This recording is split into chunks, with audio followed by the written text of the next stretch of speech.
Au nom du Père et du Fils et du Saint-Esprit, la paix soit avec vous.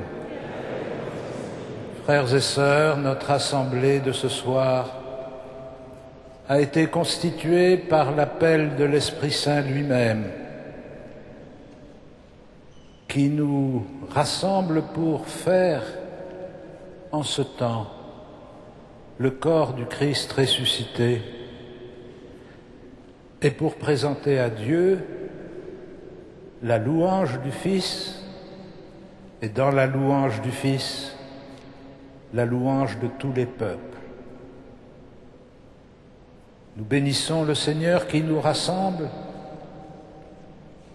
et nous associons dans cette bénédiction par la force de notre présence et de notre attention personnelle, toutes celles et ceux qui n'ont pas encore rejoint le corps du Christ, mais qui sont cependant appelés à chanter sa louange. Préparons-nous à célébrer l'Eucharistie en reconnaissant que nous sommes pécheurs.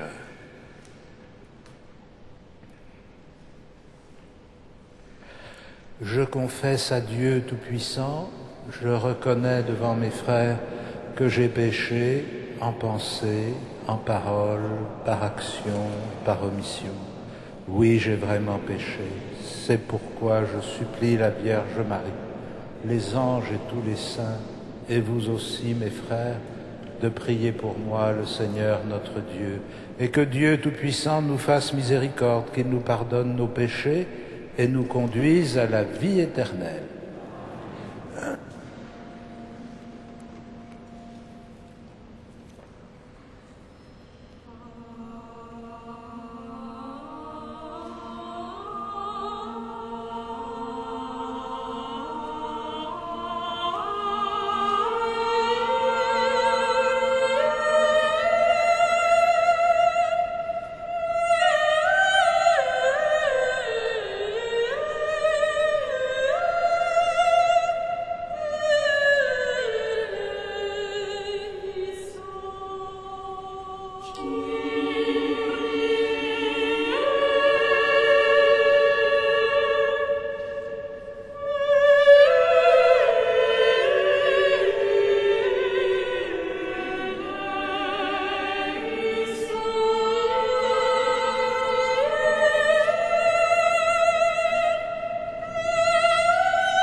Gloria in excelsis Deo.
Prions le Seigneur.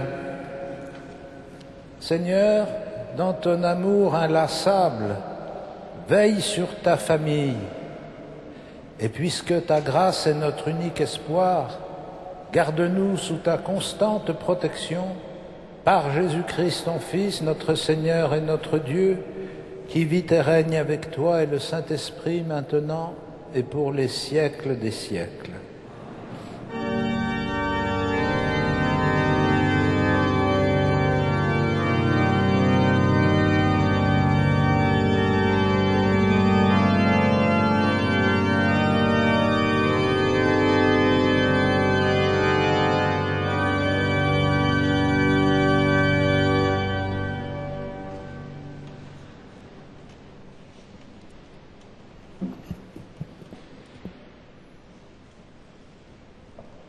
Lecture du livre d'Isaïe. L'année de la mort du roi Osias, je vis le Seigneur qui siégeait sur un trône très élevé. Les pans de son manteau remplissaient le temple. Des séraphins se tenaient au-dessus de lui.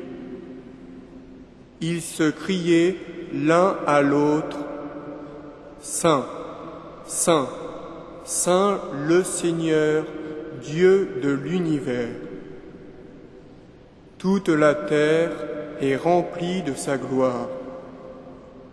Les pivots des portes se mirent à trembler à la voix de celui qui criait, et le temple se remplissait de fumée. Je dis alors: malheur à moi, je suis perdu, car je suis un homme aux lèvres impures. J'habite au milieu d'un peuple aux lèvres impures. et mes yeux ont vu le Roi, le Seigneur de l'univers. L'un des séraphins vola vers moi, tenant un charbon brûlant qu'il avait pris avec des pinces sur l'autel. Il l'approcha de ma bouche et dit : « Ceci a touché tes lèvres, et maintenant ta faute est enlevée.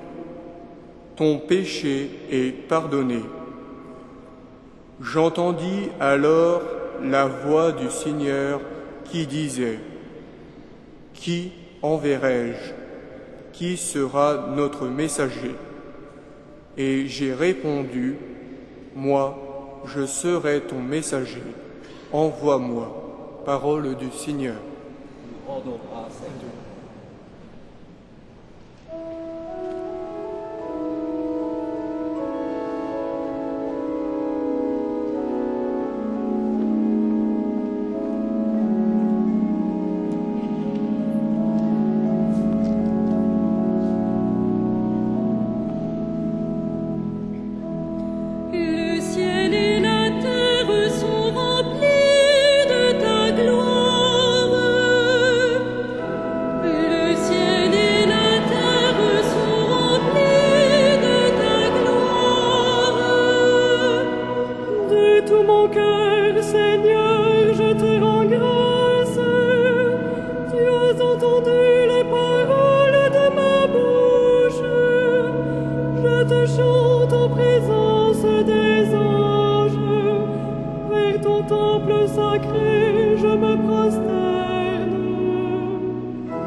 Lecture de la première lettre de saint Paul, apôtre, aux Corinthiens. Frères, je vous rappelle la bonne nouvelle que je vous ai annoncée. Cet évangile, vous l'avez reçu et vous y restez attachés.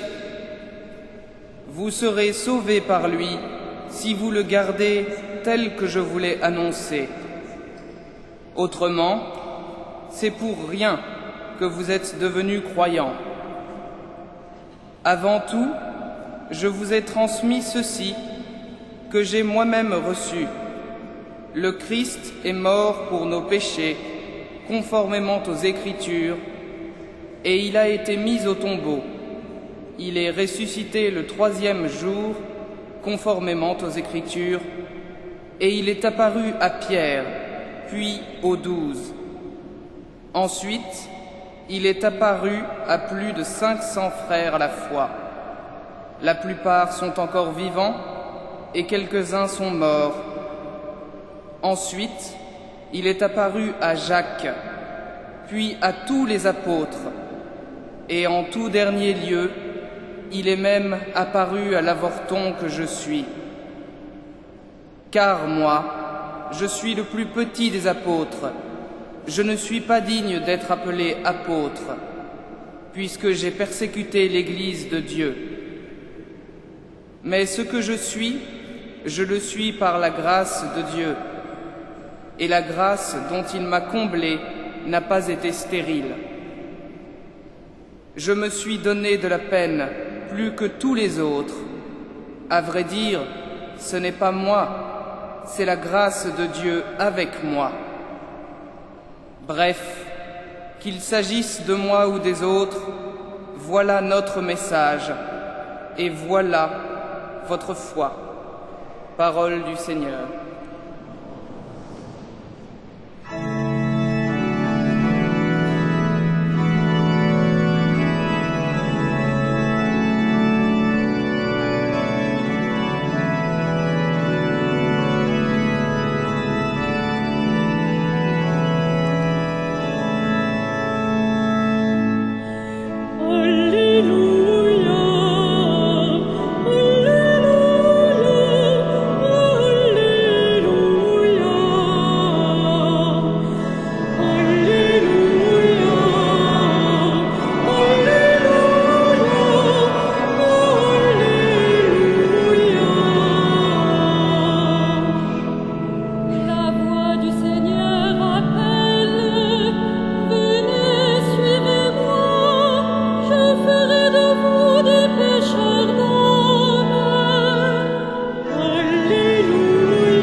Le Seigneur soit avec vous. Évangile de Jésus-Christ selon saint Luc.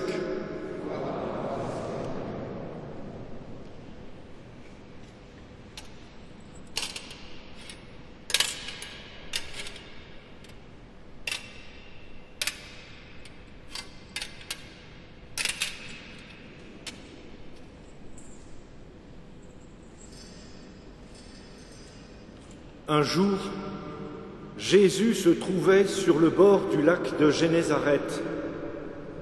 La foule se pressait autour de lui pour écouter la parole de Dieu.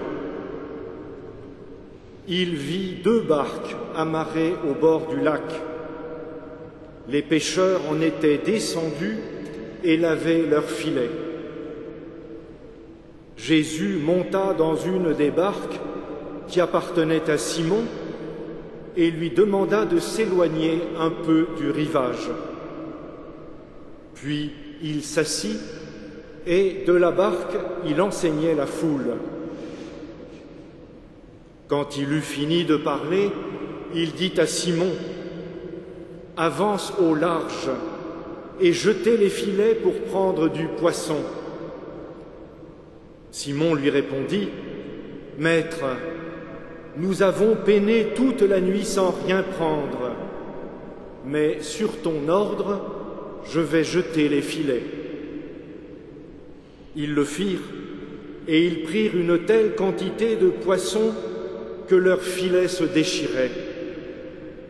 Ils firent signe à leurs compagnons de l'autre barque de venir les aider.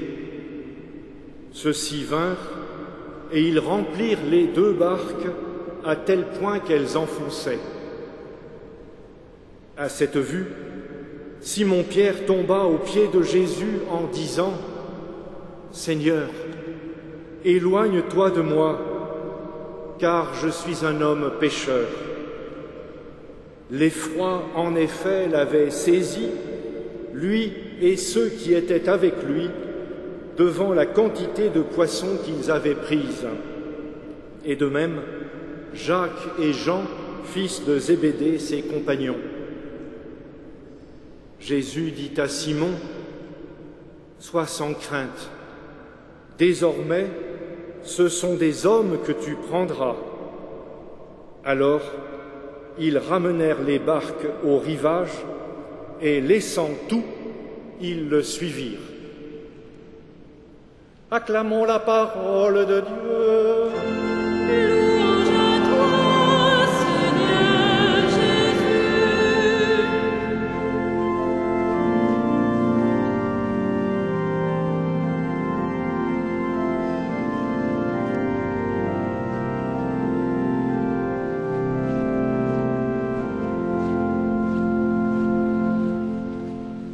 Frères et sœurs, comme vous pouvez l'imaginer, la question que Dieu se pose, telle qu'elle est formulée dans le récit du prophète Isaïe, qui enverrai-je? Qui sera notre messager? Cette question, vous imaginez combien elle peut retentir dans l'esprit et dans le cœur des responsables de l'Église aujourd'hui. On nous dit de toutes sortes de façons, et ça n'est pas un jugement erroné, que nous connaissons une décrue statistique du nombre des prêtres et aussi du nombre des hommes et des femmes consacrés dans la vie religieuse, un vieillissement de ce corps, une présence plus ténue, parfois tellement ténue qu'elle devient une absence. Et comment chaque évêque dans son diocèse, et nous tous, évêques de France, quand nous nous réunissons, comment ne serions-nous pas habités par cette question que le prophète Isaïe met dans la bouche du Seigneur? Qui enverrai-je? Qui sera notre messager? Et comme nous trouvons consolant la réponse immédiate du prophète Isaïe, « Moi je serai ton messager, envoie-moi ». Grâce à Dieu, il y a quelques personnes qui sont disponibles et disposées à faire une réponse aussi immédiate et aussi ouverte à l'appel du Seigneur. Mais nous risquerions d'être injustes si nous ne regardions pas le cheminement par lequel le prophète arrive à énoncer cette réponse. Il lui faut d'abord traverser l'effroi. Je suis perdu, car je suis un homme aux lèvres impures. J'habite au milieu d'un peuple aux lèvres impures, et mes yeux ont vu le roi, le Seigneur de l'univers. La prise de conscience de la distance incommensurable qui existe entre la sainteté de Dieu que nous chantons chaque fois que nous célébrons l'Eucharistie en reprenant cette phrase du prophète Isaïe, « Saint, Saint, Saint, le Seigneur Dieu de l'univers, toute la terre est remplie de ta gloire. » C'est le Dieu 3 fois saint que nous confessons. Mais à mesure que nous prenons conscience un peu mieux ou un peu plus de sa sainteté, de sa grandeur, de sa puissance, nous mesurons combien nos existences peuvent être loin d'un programme aussi élevé. Et nous comprenons comment Pierre, confronté lui aussi à un signe de la présence divine à travers la pêche miraculeuse, tombe à genoux et dit « Éloigne-toi de moi, je suis un homme pécheur ».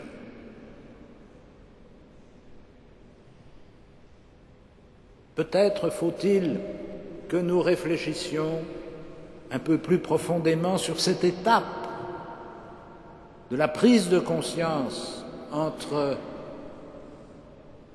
la mission que Dieu veut accomplir pour révéler sa miséricorde à l'humanité et les pécheurs, pas seulement les pécheurs du lac, mais les pécheurs du cœur, auxquels il est réduit à faire appel pour exercer cette mission. Peut-être avons-nous été à certains moments trop présomptueux. Peut-être avons-nous voulu faire notre affaire de l'action de l'Église, de la mission de l'Église, de la pêche organisée dans la barque qui est évidemment, tout au long de la tradition chrétienne, identifiée comme un symbole de l'Église. La barque de Simon, qui devient la barque de Jésus au moment où celui-ci monte dedans.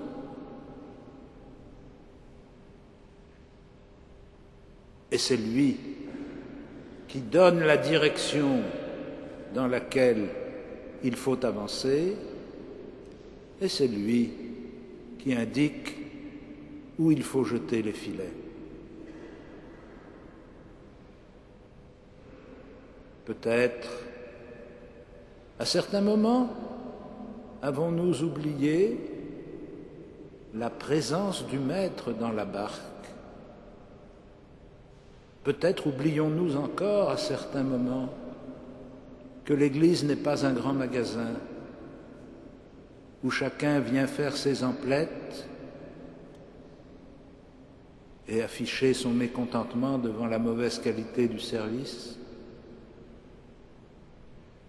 qu'elle n'est pas une société de compromis,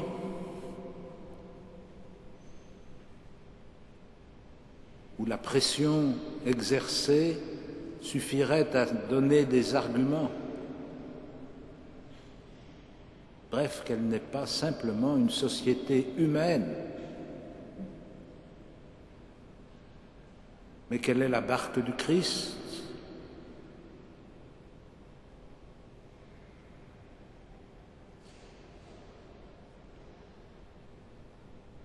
Et ce moment d'effroi, d'invitation, d'appel à la conversion, au retour sur soi-même, devient dans l'Écriture, telle que nous l'avons entendue, le point d'appui sur lequel Dieu va agir. Il ne va pas choisir ceux qu'il envoie en dressant le catalogue de leurs compétences exceptionnelles,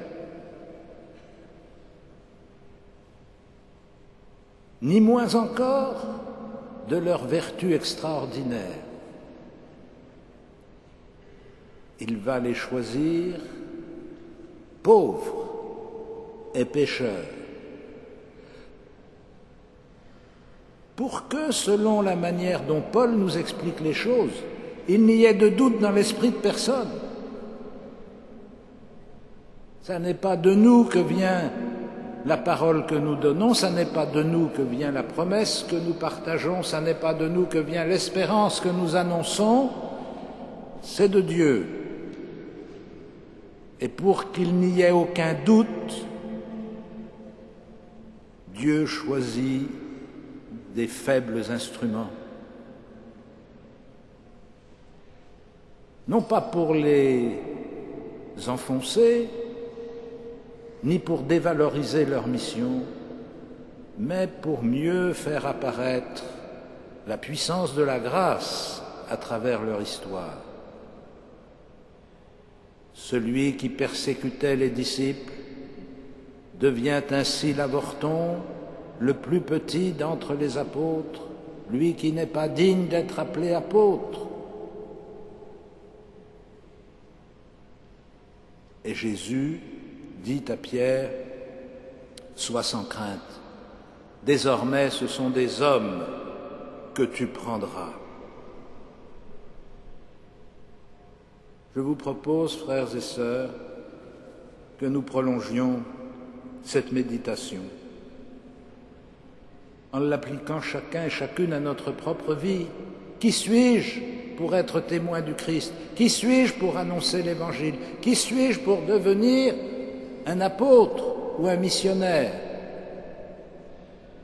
Moi qui mesure tant mes faiblesses, moi qui suis si sensible à mes incapacités, comment est-ce que j'oserais dire « Me voilà, prends-moi, envoie-moi ».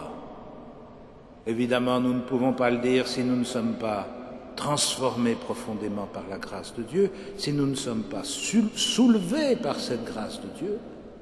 Nous ne pouvons pas le dire si nous restons dans nos petites réflexions très opératoires, en oubliant qui envoie et pourquoi faire.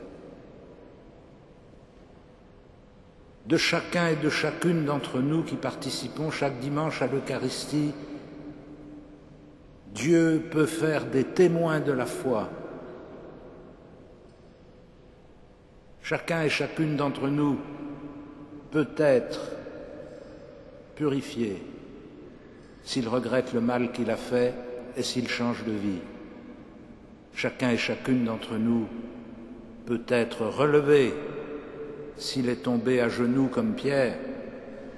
Sois sans crainte, désormais ce sont des hommes que tu prendras. Alors ils ramenèrent les barques au rivage et laissant tout, ils le suivirent. Amen.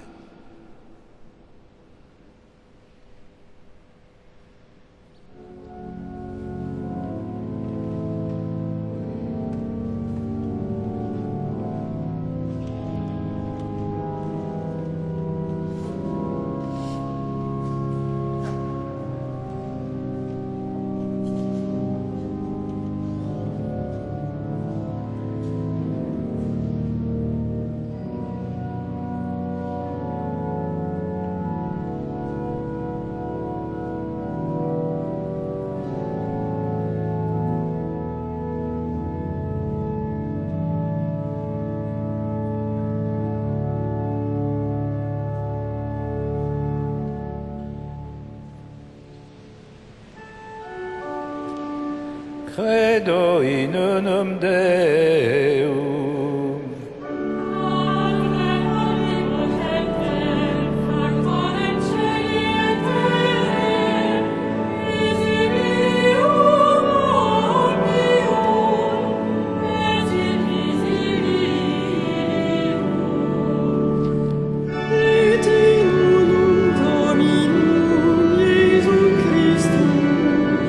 Filium Dei unigenitus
Frères et sœurs bien-aimés, la quête de ce soir est destinée à soutenir financièrement les aumôneries d'hôpitaux de notre diocèse. Vous en savez l'importance.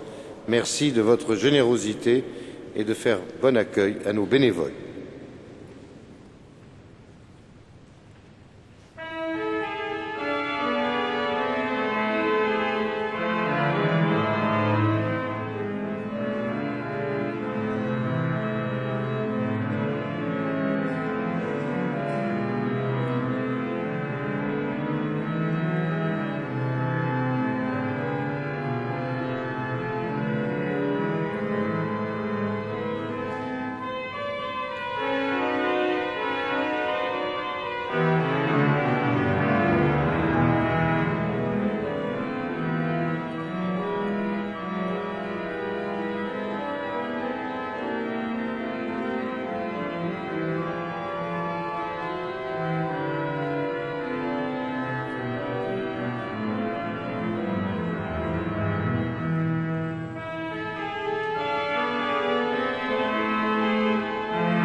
Prions ensemble au moment d'offrir le sacrifice de toute l'Église. Seigneur notre Dieu, tu as voulu choisir dans ta création le pain et le vin qui refont chaque jour nos forces. Fais qu'ils deviennent aussi pour nous le sacrement de la vie éternelle, par Jésus le Christ, notre Seigneur. Le Seigneur soit avec vous. Et avec votre esprit. Élevons notre cœur. Nous le tournons vers le Seigneur. Rendons grâce au Seigneur notre Dieu. Cela est juste et bon. Vraiment, il est juste et bon de te rendre gloire, de t'offrir notre action de grâce toujours et en tout lieu. À toi, Père très saint, Dieu éternel et tout-puissant. Oui, nous le reconnaissons, afin de secourir tous les hommes, tu mets en œuvre ta puissance, et tu te sers de notre condition mortelle pour nous affranchir de la mort. Ainsi, notre existence périssable devient un passage vers le salut par le Christ notre Seigneur. C'est par lui que les anges assemblés devant toi adorent ta gloire. À leur hymne de louange, laisse-nous joindre nos voix pour chanter et proclamer.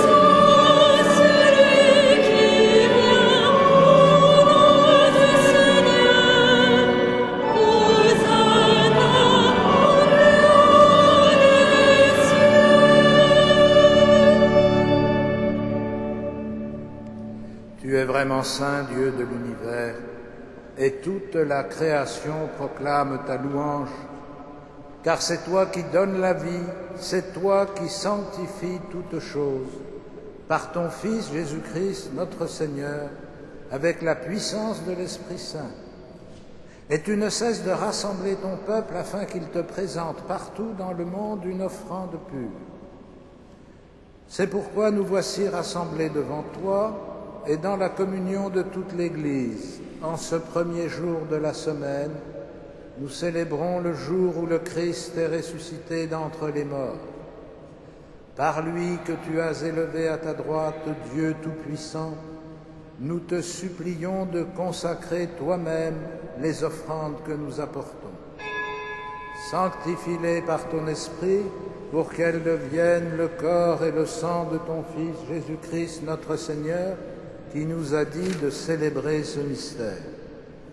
La nuit même où il fut livré, il prit le pain, en te rendant grâce, il le bénit, il le rompit et le donna à ses disciples en disant : « Prenez et mangez-en tous, ceci est mon corps livré pour vous. »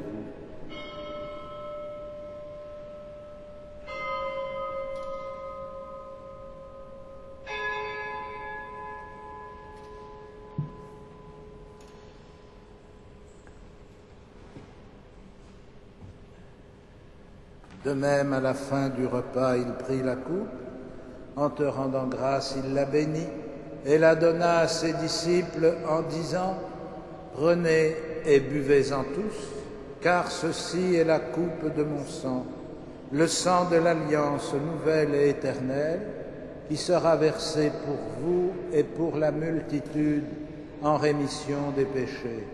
Vous ferez cela en mémoire de moi. »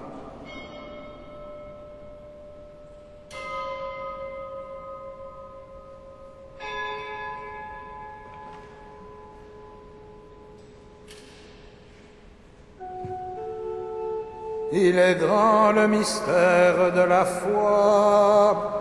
Nous proclamons ta mort, Seigneur Jésus. Nous célébrons ta résurrection. Nous attendons ta venue dans la gloire.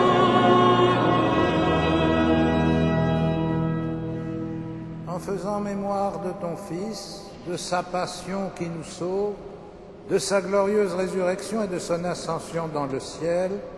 Alors que nous attendons son dernier avènement, nous présentons cette offrande vivante et sainte pour te rendre grâce. Regarde, Seigneur, le sacrifice de ton Église et daigne y reconnaître celui de ton Fils qui nous a rétablis dans ton alliance. Quand nous serons nourris de son corps et de son sang et remplis de l'Esprit Saint, accorde-nous d'être un seul corps et un seul esprit dans le Christ.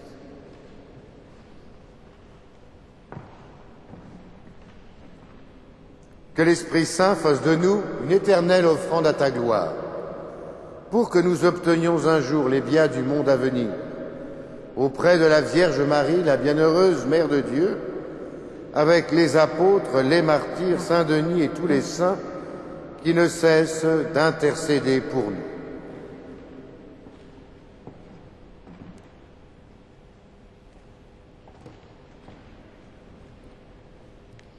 Et maintenant, nous te supplions, Seigneur, par le sacrifice qui nous réconcilie avec toi, étends au monde entier le salut et la paix.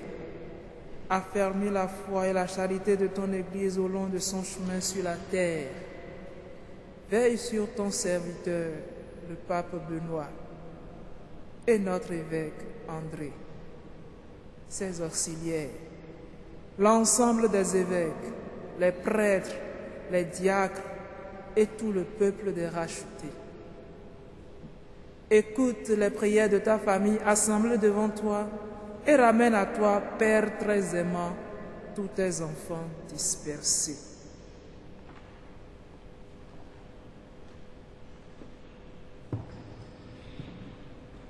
Pour nos frères défunts, pour les hommes qui ont quitté ce monde et dont tu connais la droiture, nous te prions. Reçois-les dans ton royaume, où nous espérons être comblés de ta gloire, tous ensemble et pour l'éternité par le Christ notre Seigneur, par qui tu donnes au monde toute grâce et tout bien.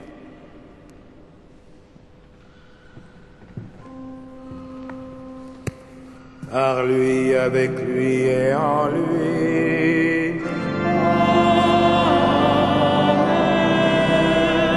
À toi, Dieu le Père Tout-Puissant, dans l'unité du Saint-Esprit.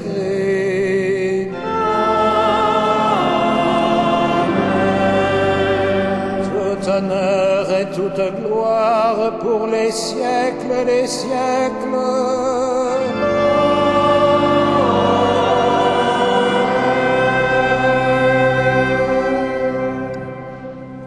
Dans le même esprit, nous pouvons dire avec confiance la prière que nous avons reçue du Sauveur. Notre Père, qui es aux cieux, que ton nom soit sanctifié, que ton règne vienne, que ta volonté soit faite sur la terre comme au ciel. Donne-nous aujourd'hui notre pain de ce jour. Pardonne-nous nos offenses, comme nous pardonnons aussi à ceux qui nous ont offensés. Et ne nous soumets pas à la tentation, mais délivre-nous du mal. Délivre-nous de tout mal, Seigneur, et donne la paix à notre temps.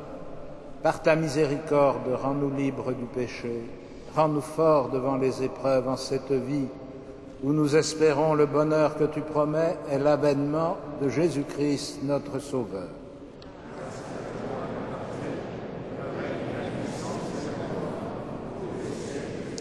Seigneur Jésus-Christ, tu as dit à tes apôtres, « Je vous laisse la paix, je vous donne ma paix. Ne regarde pas nos péchés, mais la foi de ton Église. Pour que ta volonté s'accomplisse, donne-lui toujours cette paix et conduis-la vers l'unité parfaite, toi qui règnes pour les siècles des siècles. Que la paix du Seigneur soit toujours avec vous. » Frères et sœurs, dans la charité du Christ, donnez-vous la paix.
Heureux les invités au festin des noces de l'agneau.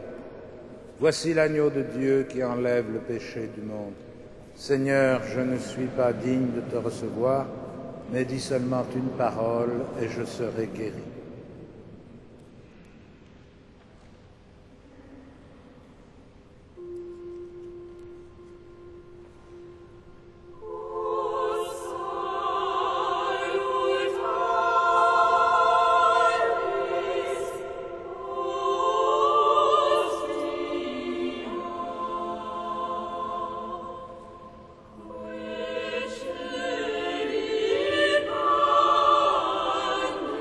Peace.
Frères et sœurs bien-aimés, voici quelques annonces pour les temps que nous vivons.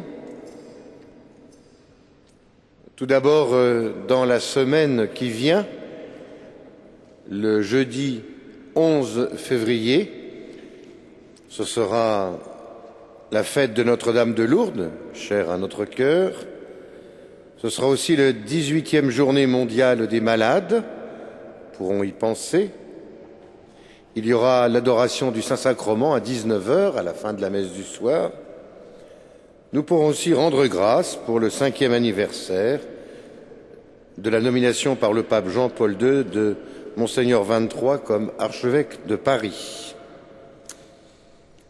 D'autre part, vous aurez noté que le mercredi 17 février, déjà, sera le mercredi des cendres, notre entrée en carême. Il y aura donc des messes ici à 8h, 9h, midi, présidées par notre archevêque, 18h30, présidées par Monseigneur Beau, évêque auxiliaire de notre diocèse, et c'est nouveau 21h.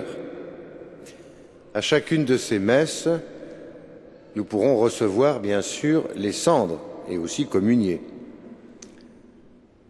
Vous avez également le calendrier complet des conférences de carême, notre carême 2010 à Notre-Dame de Paris.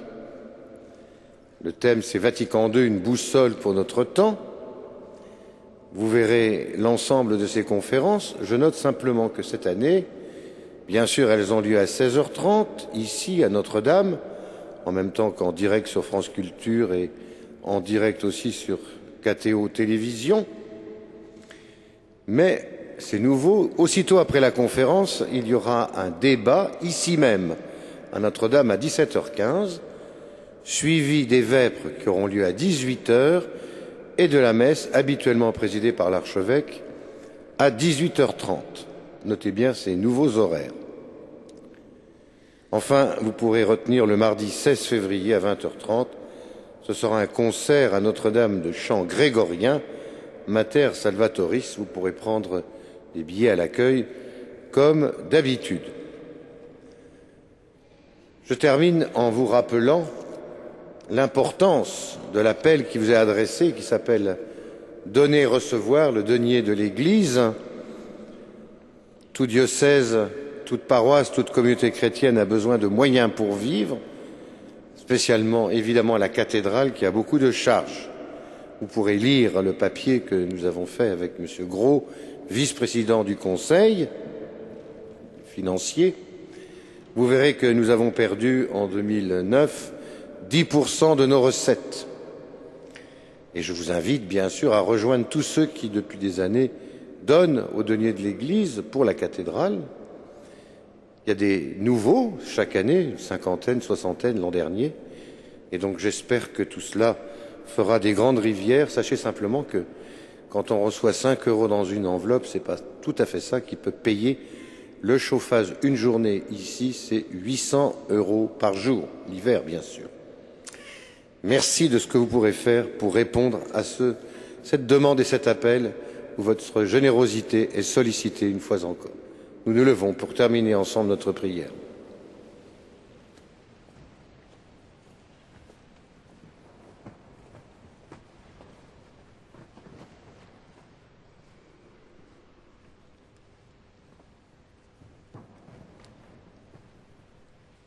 Seigneur, tu as voulu que nous partagions un même pain et que nous buvions à la même coupe. Accorde-nous de vivre tellement unis dans le Christ que nous portions du fruit pour le salut du monde, par Jésus le Christ, notre Seigneur.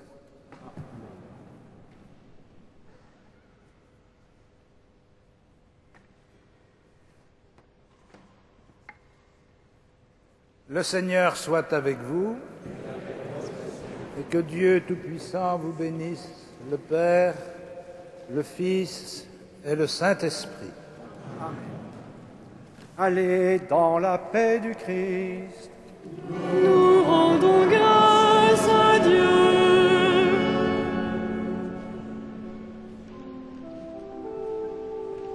Salve Regina. Mater misericordiae.